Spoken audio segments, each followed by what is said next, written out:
Hi friends, ఎలా ఉన్నారు? బాగున్నారా?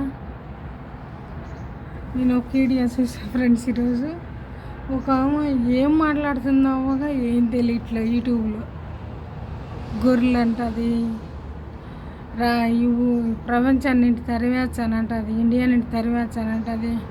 ఆమెకు ఒక్కదానికి ఇండియా ఇచ్చాడు. ఏంటి ఫ్రెండ్స్, ఇండియా ఆమె సొంతమా? తరివేచ్చము అందరం కలిసి సనాతన ధర్మం అంటది, సనాతన ధర్మం అంటుంది, ఆ ధర్మం అంటుంది. సనాతన ధర్మం అంటే ఏంటమ్మా? సనాతన ధర్మం ఏం నేర్పించింది నీకు? సనాతన ధర్మంలో ఏం లేదు. నీకు పెళ్ళి అయిందమ్మా? పిల్లలు ఉన్నారా? పిల్లలు పెళ్ళి ఉంటే నువ్వు అలా మాట్లాడు. సనాతన ధర్మం పాటించేదాని అయితే రేపు పొద్దున్న నీ ఇంటికి పూజారి వచ్చి నీ పిల్లని, నీ కూతురును, నిన్ను అడుగుతాడు. అప్పుడు నువ్వు సనాతన ధర్మం పాటించు, సరేనా? క్రిస్టియన్ బతుకున్నారన్న క్రిస్టియన్ సావడానికైనా సిద్ధమే, ఎందుకంటే బైబిల్ పట్టుకొని, సరేనా? క్రిస్టియను డబ్బు కోసం పని చేయలేదు. ఇప్పుడు నువ్వు వాడు కూర్చొని మాట్లాడుతున్నావు చూడు, దానికి ఎంత తీసుకుంటున్నావు జీతమా? యూట్యూబ్లో కూర్చొని మాట్లాడిన దానికి జీతం తీసుకుంటున్నావు. వాళ్ళు జీతం ఇకపోతే నువ్వు మాట్లాడవు. బైబిల్ పట్టుకునే పత్తి బిడ్డ డబ్బు కోసం పనిచేయరు. వాళ్ళు నిజాయితీగా పనిచేస్తారు. ఎవరిని మతం మార్చరు వాళ్ళు. నీకు నచ్చితే నమ్ముకో, నీకు మేలు చేస్తే నమ్ముకో, లేకపోతే లేదు. నేను బలవంతంగా తీసుకొచ్చి నీళ్ళలో ముంచలేదు కదా వాళ్ళు. అందరికీ రాండి కథలండి అంటున్నావు, అందరూ కథలండి, కొన్ని రోజుల్లో తరిమి కొడదాం అంటున్నావు. ఇండియా ప్రదేశం నీకు ఒక్కదానికి ఇచ్చినాడు దేవుడా? ఏకురాండంలో తరిమి కొడదామని చెప్పినాడు మా దేవుడా? బూతులు తిడతావు, గొర్రెలు అంటావు.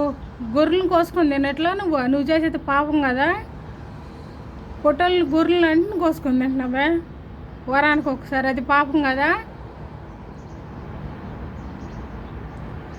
యూట్యూబ్లోకి వచ్చేది అందరు కుల మతాల మీద రచ్చలు పెట్టేది మీలాంటి వాళ్ళే. అందరూ బాగున్నారు మీలాంటి వాళ్ళే. మీలాంటి వాళ్ళ కోసమే కొందరు చచ్చిపోతున్నారు. పరిశుద్ధాత్మ కావాలా నీకు? పరిశుద్ధాత్మ కావాలంటే నువ్వు పరిశుద్ధంగా ఉన్నావు, ముందు చూసుకో. నువ్వు పరిశుద్ధంగా ఉంటేనే నీకు పరిశుద్ధాత్మ వచ్చేది. నువ్వు అన్ని బూతులు అన్ని చాట్లాలు తిడితే ఏ పరిశుద్ధాత్మ నీకు రాదు, సరేనా? దేవుడు ఏదో ఒక రోజు ఆ నోరును మూసేస్తాడు. జాగ్రత్త, మాట్లాడే మాట జాగ్రత్తగా మాట్లాడు. దేవుళ్ళ కోసం నువ్వు అనుకో, ఎందుకంటే నీకు ఓపుకుంటే అన్నీ వదిలేసి దేవుడి కోసం నువ్వు చెప్పు, నీ శ్రీరాముడి కోసం చెప్పు. ఎవడు అడగడు. నువ్వు రా, ఇంటికి వచ్చి నువ్వు కూడా చెప్పు. నువ్వు ఎంతమందిని మార్చుకుంటావు మార్చుకో. అది దేవుడు బైబిల్ ప్రకారం వాళ్ళకి ఇచ్చిన పని వాళ్ళు చేస్తున్నారు అంతే. నువ్వు బయటకు వచ్చి మాట్లాడు. ఆడ కూర్చొని గొర్రెలు, పెద్ద పొట్టేళ్ళు, చిన్న పొట్టేళ్ళు, ఈ గొర్రెలు కానుకలు వేస్తాయి. నోరా అది లేకపోతే ఇంకేమన్నానా? ఆడదాని కొద్దిగా ఆడదానిలాగా ప్రార్థించమ్మా. ఇండియాలో ఉన్నావు, చీర కట్టుకున్నావు, బట్టలు ఇప్పేసిలేవు ఇండియా బిడ్డలం. సిగ్గుగాడ ఒక హిందువు అయి ఉండి అట్లా మాట్లాడడం సిగ్గు. తెల్లవాడికి పుట్టినాడా లేకపోతే ఇండియా వాడికి పుట్టినాడా? నువ్వు చూసినా ఎవరికి పుట్టిందా? మనం ఎవరికి పుట్టినా ఒకసారి పరీక్షించుకో. అడుగు ఒకసారి మీ అమ్మని కాడ.